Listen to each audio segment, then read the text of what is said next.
funny. Everybody welcome Mike. What's going on, guys? How you doing?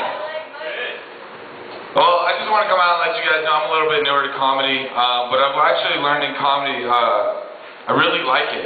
And I like it because people appreciate it. People don't appreciate things I do normally, but they really appreciate comedy, and they come up to me afterwards, and they want to give me hugs, tell me thank you. They want to help me out. Can I just tell you guys, if you want to help somebody out, make sure you help them in the right way. Like, I don't go to your job and tell you what to do. If you're a doctor, I don't tell you how you should have put the heart in. If you work in porn, I'm not going to tell you that Astroglide's better than Jergens. So basically what I'm saying is, don't come give me one-liners you think I'm going to use on stage. Don't come tell me stories about your life, because trust me, my life's shitty enough. I've got plenty of material. The good news about it, though, is I used to be a car salesman, so when people come up to me, they want to give me a joke. Now, I'm blessed in the art of negotiation. Now, as to where you want to give me a joke, I'm not going to use your joke.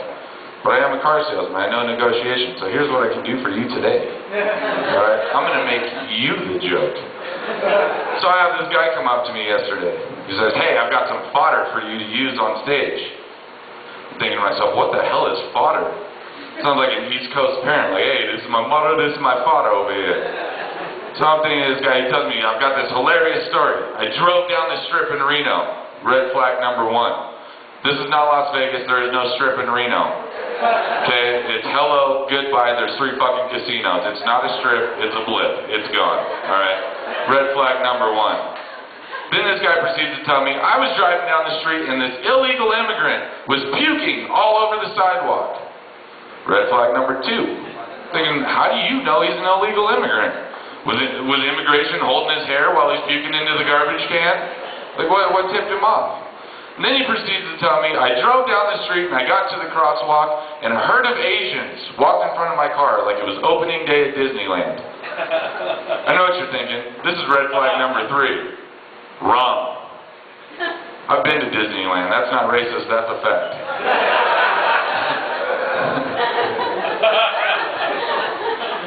Oh, that's a new joke. I'm still practicing. It's actually at this exact point that I realized, obviously, fodder means a bunch of racist shit. That's exactly what it means. Now this guy, not only was his story not funny and he wanted me to use it on stage, but now he's just an asshole. And you want to come breed your hate through my joy of comedy, you sneaky baby Hitler son of a bitch. That's all I could keep thinking of. Now, it's funny because comedians do it to comedians too.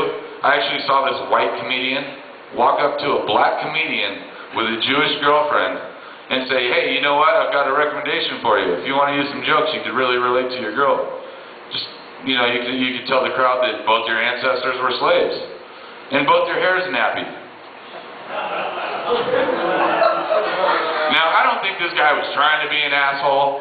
I don't think he was really trying to portray a Cirque du Soleil of racism, but he did. And I got more of that joke. Hold on, let me turn the page. But I understand where he's coming from because I've been racist on accident. Has anybody here ever been accidentally racist? What I mean by that is if you ever said something to somebody else that you probably should have said to yourself. Like, I was doing some odd jobs for a real estate company, and I was outside, and this Hispanic guy walks right up to me, and I looked this guy dead in his eye. I said, hey man, you looking for some landscaping work? And he's like, no, I'm here to buy the house. And I just hang my head like, oh, what a bunch of fodder that was. So I put my hat on, grabbed my Ducati, and got back to mowing the lawn.